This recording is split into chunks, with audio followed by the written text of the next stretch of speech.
액션 let's go 저 건물을 찾으러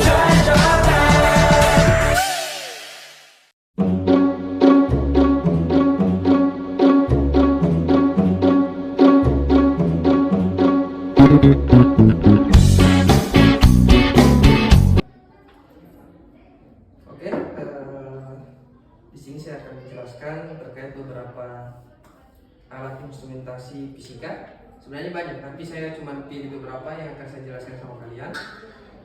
Minta tolong belakang itu.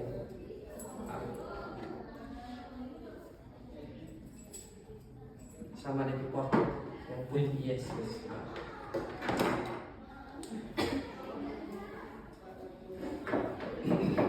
Oke, jadi alat pertama yang saya jelaskan sama kalian itu terkait ini. Ini namanya lux meter. Berarti kalau teman sudah pada dengar lux, berarti dia akan berhubungan dengan cahaya. Nah, ini namanya lux meter, dia digital. Kalau terang digital berarti dia langsung muncul sintip angka. Nah, fungsi dari alat ini dia untuk mengukur intensitas cahaya. Kira-kira dari jarak segini berapa dia intensitas cahaya? Paham? Nah, baru kalau misalkan orang praktikum di luar ruangan, misalkan orang mau ukur intensitas DP panas matahari itu berapa kan? Nah, berarti itu DP nanti akan tervariasikan itu ketika pagi dia begini, siang begini, malam begini, dan sore begini. Nah, cara prinsip kerjanya dia berbasis sensor nanti. Ini yang akan dikatakan di sumber cahaya ini. Jadi ketika misalnya orang coba misalkan saya ini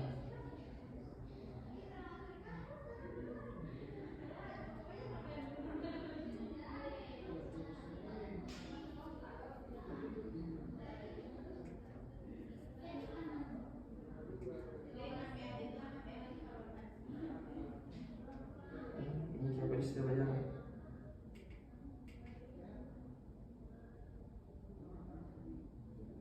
seharusnya ini dia membuat semakin dekat ini DP nilai semakin besar seharusnya. Ini tetap apa saja di bawah ini.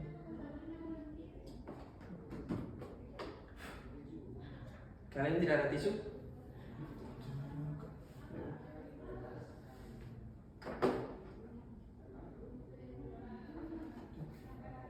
Sebenarnya dia mau ini semakin dekat, semakin besar.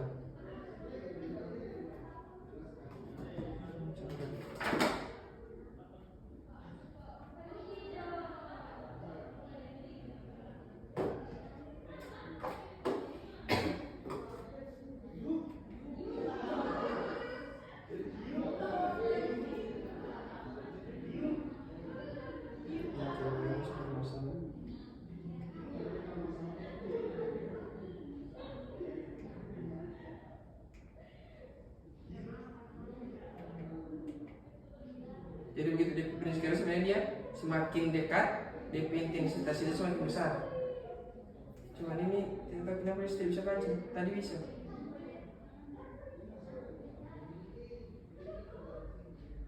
Kasih mati dulu. Jadi begitu DP prinsip kerja. Ini untuk mengukur intensitas cahaya. Nah, terus yang kedua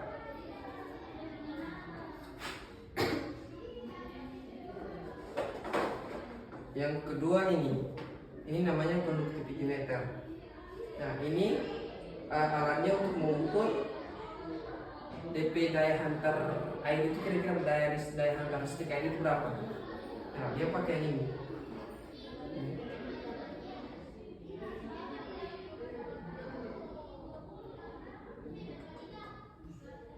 Nah, ini jadi air orang celup di sini. Ini dia nama ada DP sensor ini karena terang berbeda itu misalnya berarti dia berbasis sensor. Itu ini DP sensor. Oke. Biasa kalau yang jaga bahas ukur DP daya hantar listrik itu biasa orang yang PLTS. Karena di PLTS itu tiap 6 bulan sekali kalau tidak salah DP panel surya itu dia mau siram. Nah, yang air yang dipakai digunakan untuk basiram itu dia harus diuji dulu DP daya hantar listrik itu kira berapa. Jadi yang paling rendah itu di bawah 600 kalau tidak salah. Kalau udah lebih dari 600 dia tidak bisa pakai. Makanya kemarin orang kerja sama dengan orang itu disuruh uji DP conductivity meter itu berapa dari air. Kalau masih di bawah 600 masih bisa digunakan. Jadi orang cuma datang pada DP tempat langsung yang isi bukan salah. Jadi dia ada beberapa sumur, orang cek itu kira-kira DP kualitas air itu berapa. Nah terus terakhir, nah ini tapi juga bisa menggunakan untuk mengukur suhu tanah, bisa terpakai suhu tanah bisa tergunakan yang ini, tapi beda port dari port yang sama, ada satu di situ. Nah terakhir ini namanya Horebe water quality.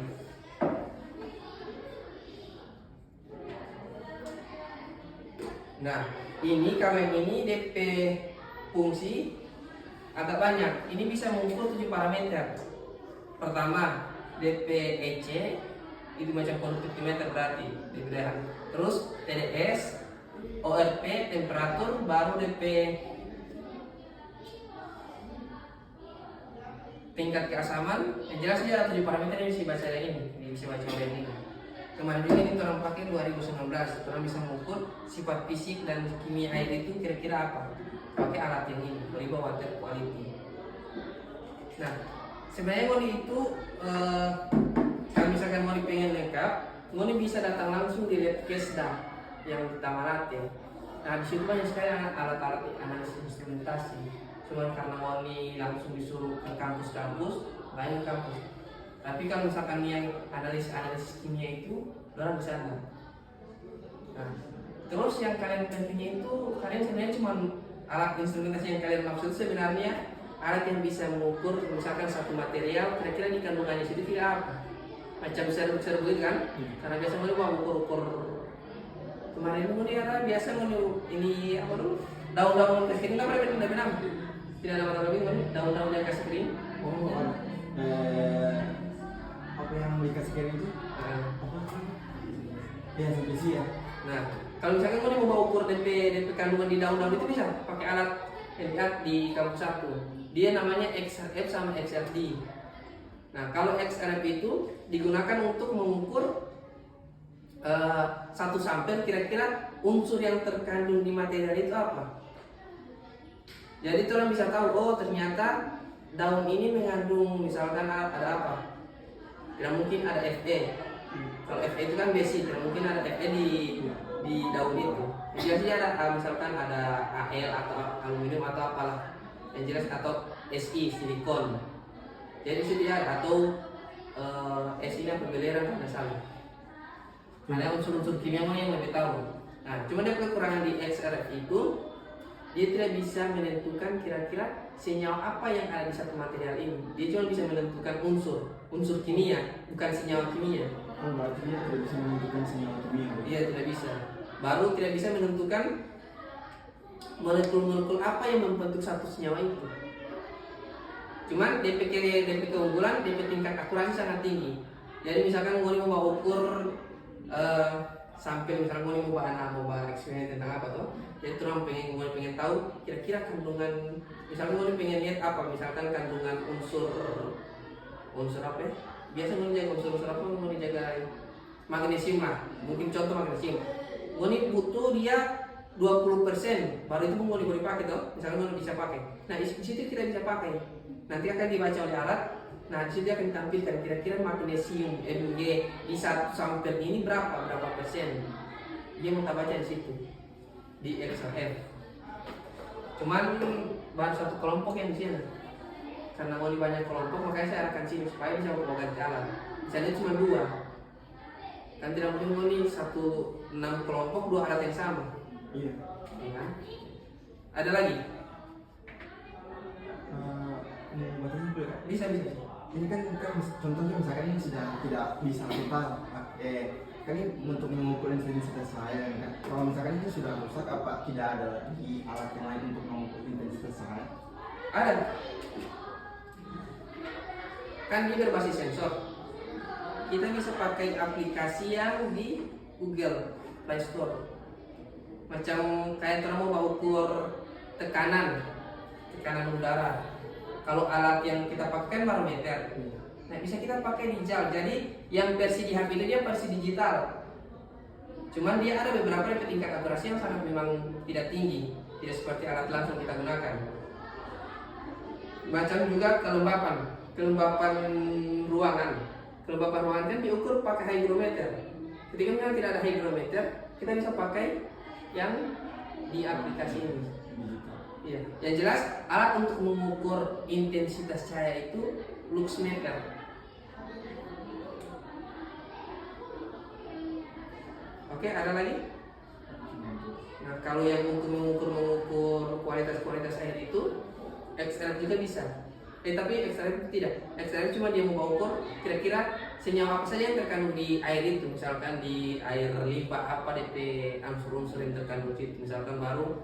Jadi ketika ada mahasiswa yang pengen membandingkan dari titik ini bisa dia bandingkan itu. Misalkan DP air di Gorut begini, DP air di kota begini. Nanti jadi perbandingan.